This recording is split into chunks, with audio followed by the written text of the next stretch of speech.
Hello everyone, welcome back. Continue करते हैं अपना topic that was related to your types of business organisations. अभी तक अपन ने वेरियस टाइप्स के बारे में एक ब्रीफ इंट्रोडक्शन समझा था, जिसमें मेजर हेड्स, जिसमें अपन ने इन सारी चीज़ों को क्लासिफाई करा था। The first form of business organisation was sole proprietorship.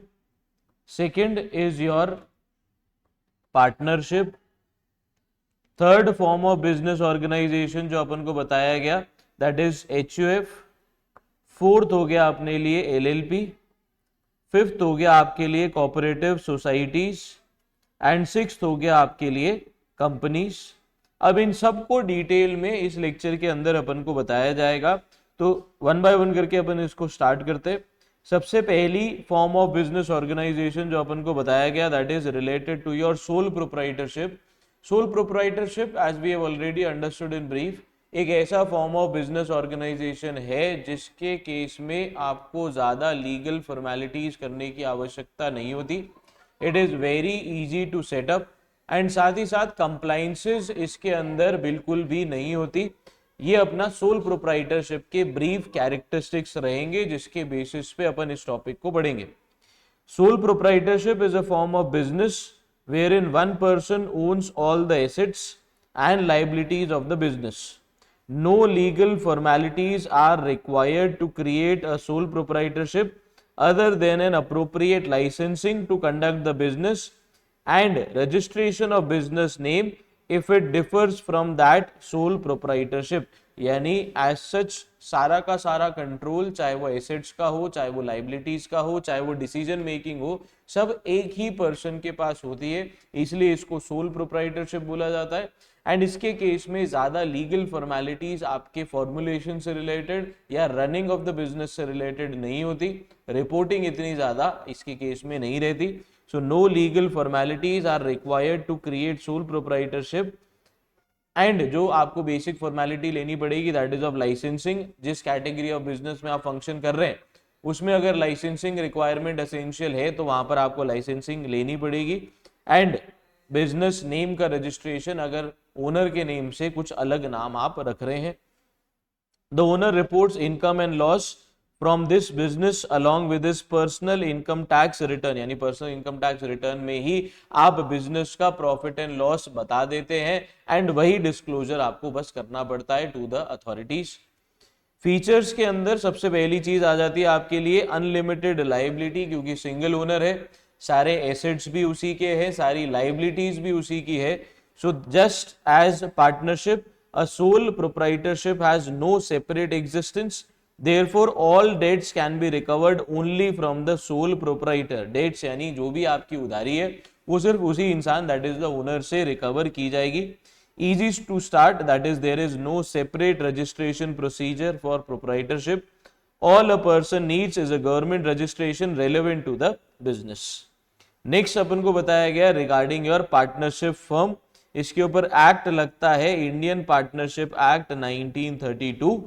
Partnership का बेसिक मतलब दो या दो से ज्यादा लोग जो एग्री करते हैं to carry on business for all और any one of them carrying on for all, जिसके अंदर प्रॉफिट लॉस का शेयरिंग मोस्टली डिसाइडेड रहता है। अगर आप पार्टनरशिप डीड बनाकर ये सारी चीजें डिसाइड नहीं करते, so as per Indian partnership act of 1932 profit and losses mostly equally share किए जाएंगे। When two or more persons come together and pool, that is join their funds to start a business, it is known as partnership firm. The primary aim of partnership firm is to earn profit. Partnership firms are created by drafting a partnership deed among the partners.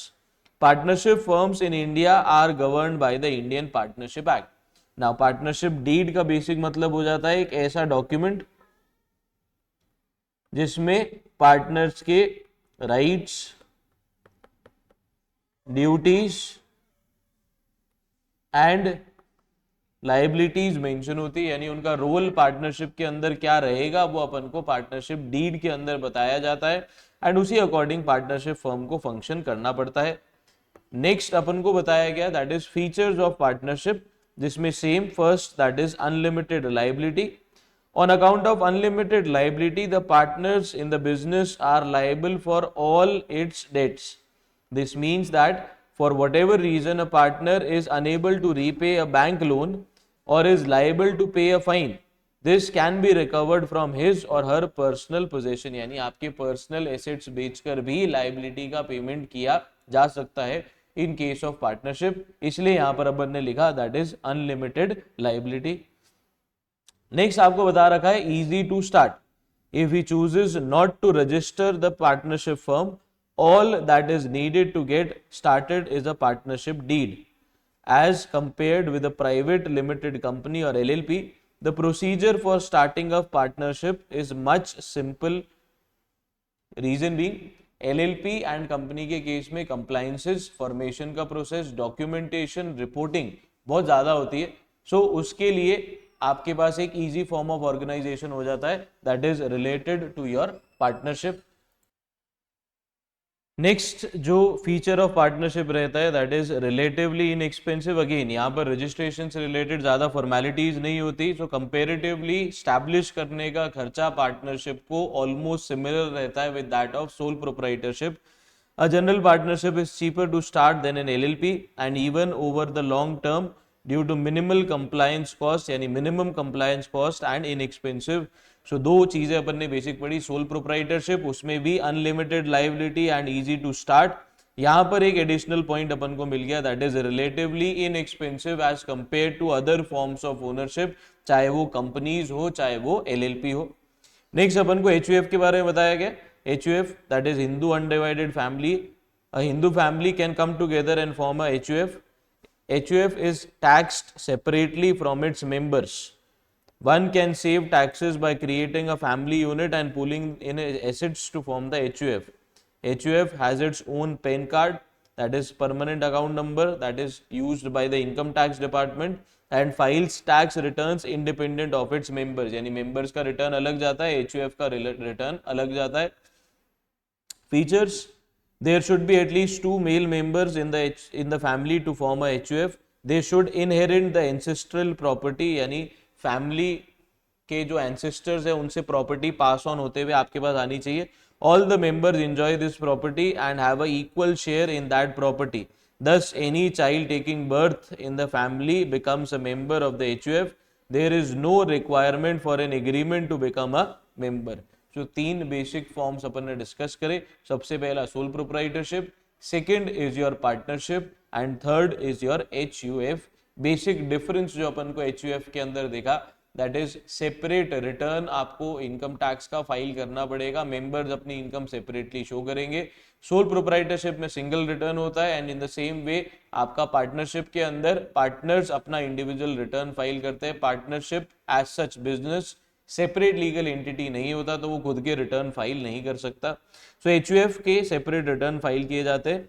Next जो latest और सबसे नया form of business organisation है that is related to your LLP, limited liability partnership. इसका act is of 2008.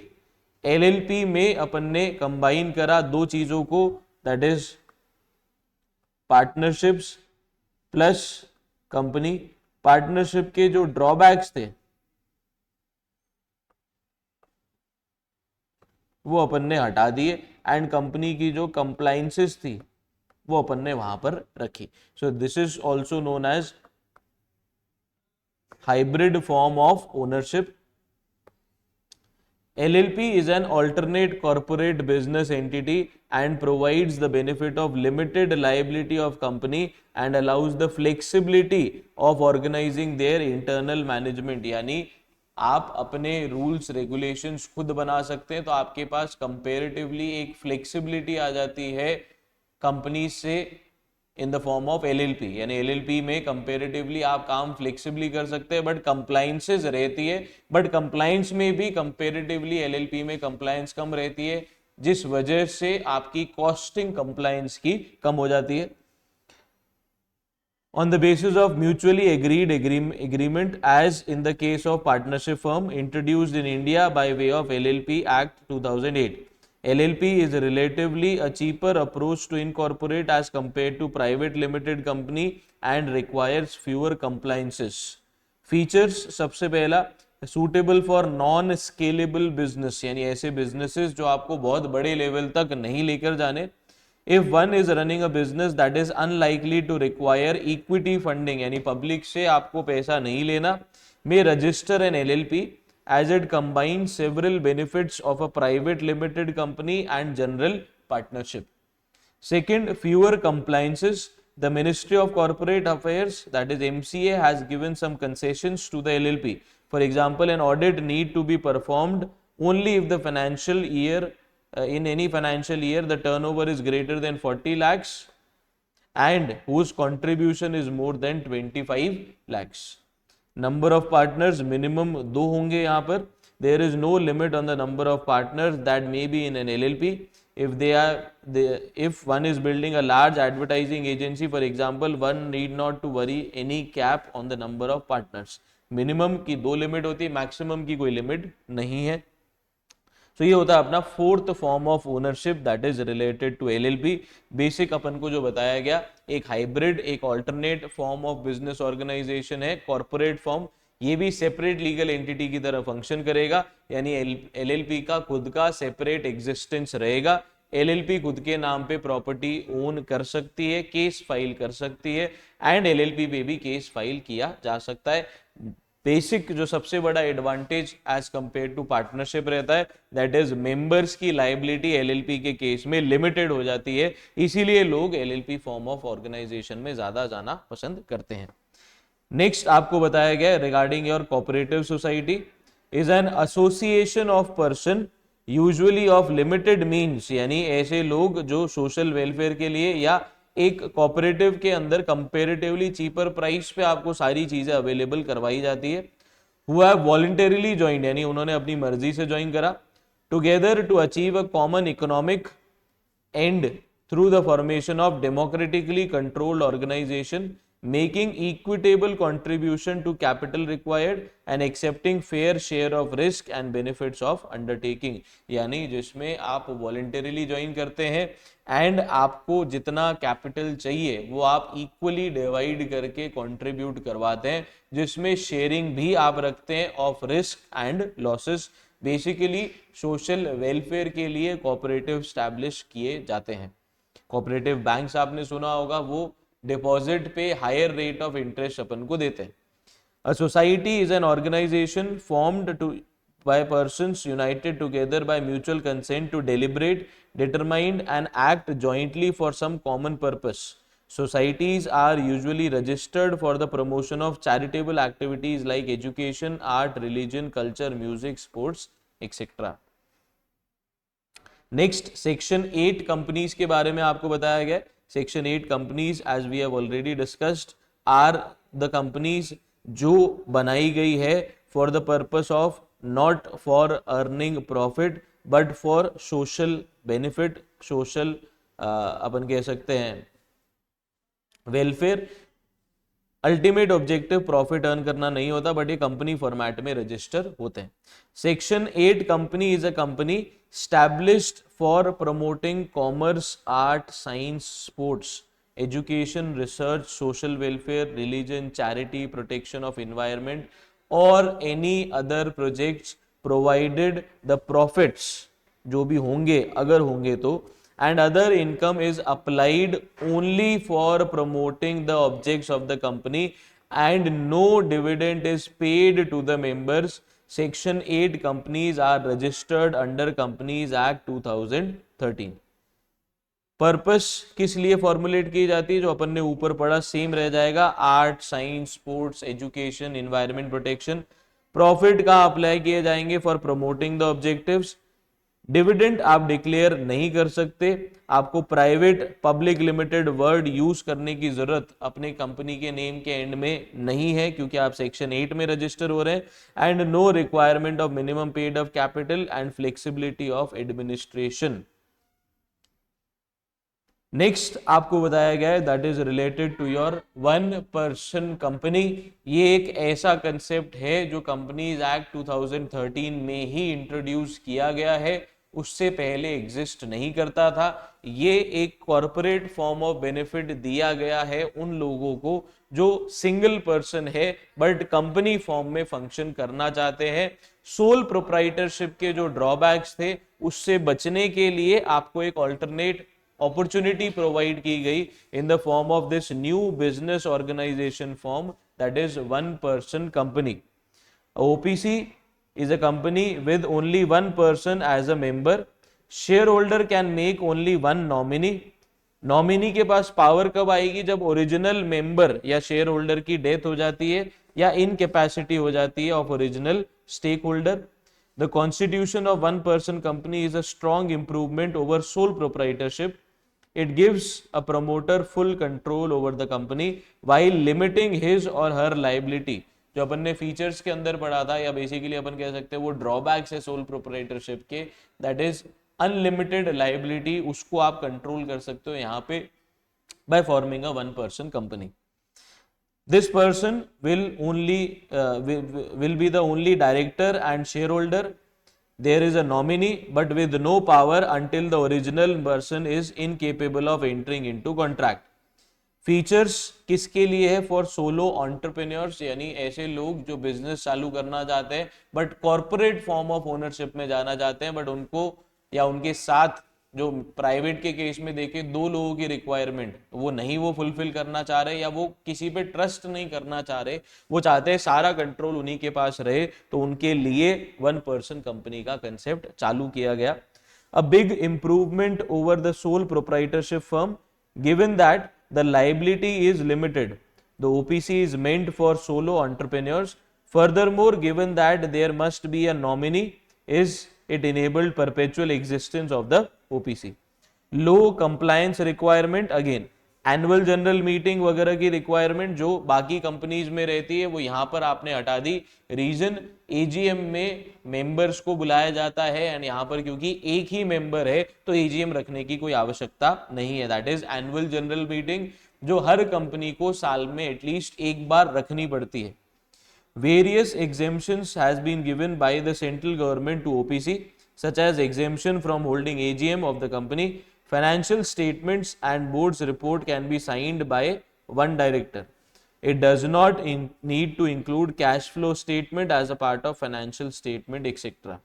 And minimum tax advantages. The OPC, like a private limited company, has some industry specific advantages, but taxes are to be paid at flat rates on profit. Next अपन को बताया गया है last दो form of business organisation, that is private company and public company. Private company is a company which has the following characteristics. Share holders right to transfer the share is restricted, यानी share holder अपने share को transfer इतनी आसानी से नहीं कर सकते.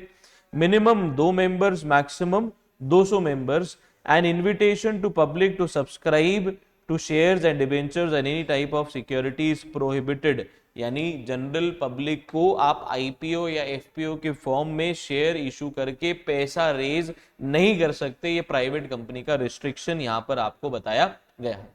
Last form of business organisation जो अपन को बताया गया है that is public company. Is a company which has the following characteristics. Share holders right to transfer share is not restricted. Minimum 7, maximum की कोई लिमिट नहीं है. एंड आप पब्लिक को इनवाइट कर सकते हो टू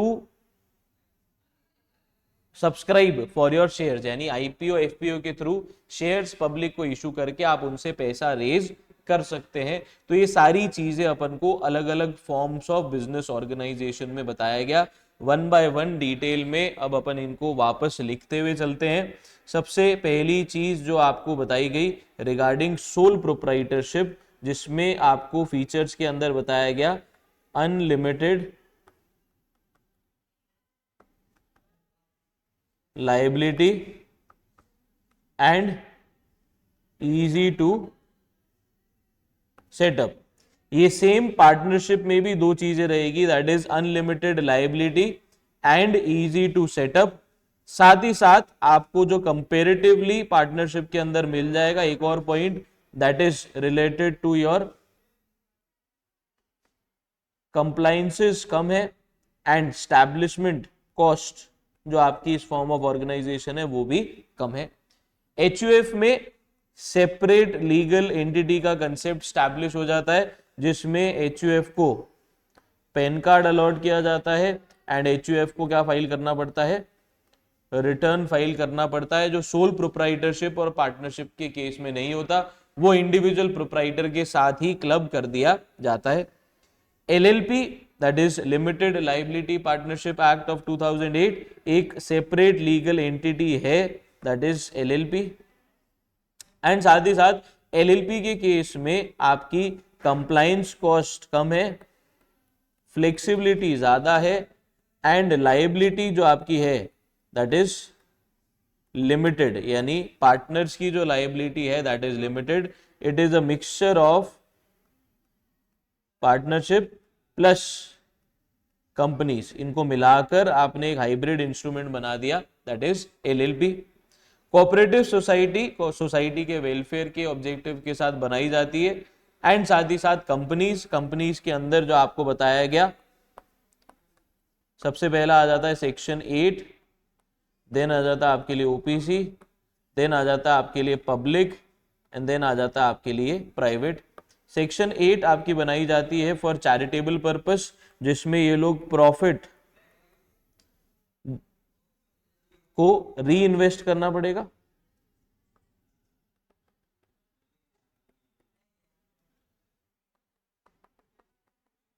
डिविडेंड डिक्लेयर नहीं कर सकते, परमिशन इनको लेनी पड़ेगी सेंट्रल गवर्नमेंट से, दैट इज सीजी से, to start and and your section 8 company. OPC के केस में एक स्पेशल रिक्वायरमेंट आ जाती है, that is of nominee. And ये नॉमिनी के पास कोई पावर नहीं आएगी जब तक ओरिजिनल मेंबर जिंदा है। पब्लिक प्राइवेट अपन बहुत बार पढ़ के आ चुके हैं, जिसके केस में